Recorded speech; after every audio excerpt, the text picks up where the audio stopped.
When you look at a satellite image showing the massive, swirling vortex of a hurricane churning over the ocean, Earth's weather looks incredibly violent.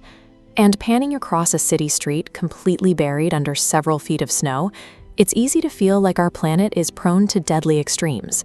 But in reality, every storm we experience is driven by a highly stable, rather gentle molecule. This diagram illustrates the familiar loop we all learned in school. Liquid H2O evaporates, condenses into clouds, and falls back down as rain.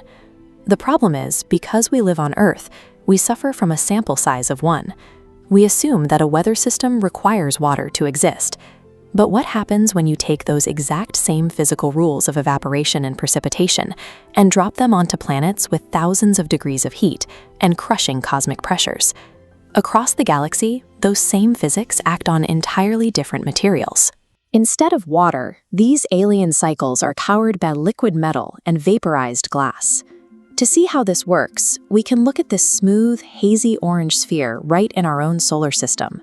This is Titan, Saturn's largest moon, where the surface temperature sits at -180 degrees Celsius. At that temperature, liquid water is effectively removed from the equation. It is frozen so solid that it behaves exactly like rock. But nature simply substitutes the core material. Instead of water, the meteorological cycle is driven by highly flammable hydrocarbons, like methane and ethane. Sweeping across this dark liquid lake, the methane evaporates, forms thick clouds, and rains back down, carving out familiar river deltas and shorelines. Titan operates using the same weather mechanics we have on Earth, perfectly adapted to different temperatures. But temperature is only one variable. If we shift our focus to atmospheric pressure, we can look deep inside this vast blue atmosphere and the dark storm systems of Neptune. Descending tens of thousands of kilometers into Neptune's atmosphere, the crushing weight physically shatters the chemical bonds of methane. Left completely exposed, those loose carbon atoms are forced together until they crystallize, resulting in a rainstorm of tiny diamonds falling toward the planet's core. And if you look 48 light-years away at the exoplanet GJ1214b, you can see pressure completely override heat. Deep under its metallic fog, the temperatures exceed 300 degrees Celsius, but the atmospheric weight is so heavy, the water is physically crushed into a solid matrix, a state of matter known as Ice VII. The cosmic pressure on this planet is powerful enough to force boiling oceans to freeze solid, creating weather systems that simply cannot exist on Earth. The conditions intensify further when we turn up the heat. The rocky planet Corot 7b orbits so close to its star, its daytime surface reaches 2,300 degrees. In this churning, glowing red sky, the heat actively vaporizes the rocky surface. The air is full of floating rock vapor, sodium and aluminum, that cool at high altitudes to form thick clouds of quartz and liquid ruby.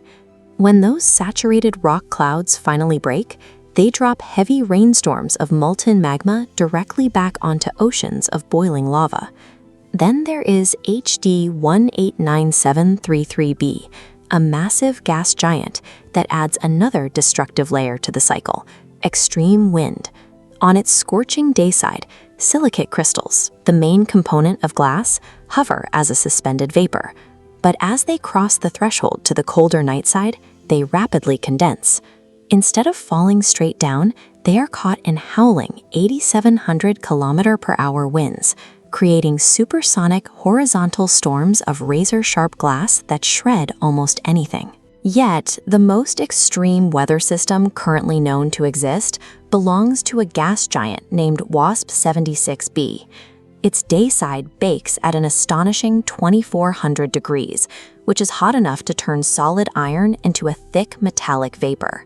That vapor is then swept up by winds clocking in at 18,000 km/h, the fastest atmospheric transport system we've ever observed in the universe. Whipping across the dark side of the planet, the cooler temperatures force the metal to condense, unleashing a relentless sideways downpour of molten iron pellets. The mechanics are the same as a light spring shower on Earth, but scaled up to the furthest limits of planetary physics. At its core, weather functions as a mechanical engine that the universe uses to distribute heat and energy across a planetary surface. As you can see in this split-screen comparison, the exact same circular loop applies everywhere.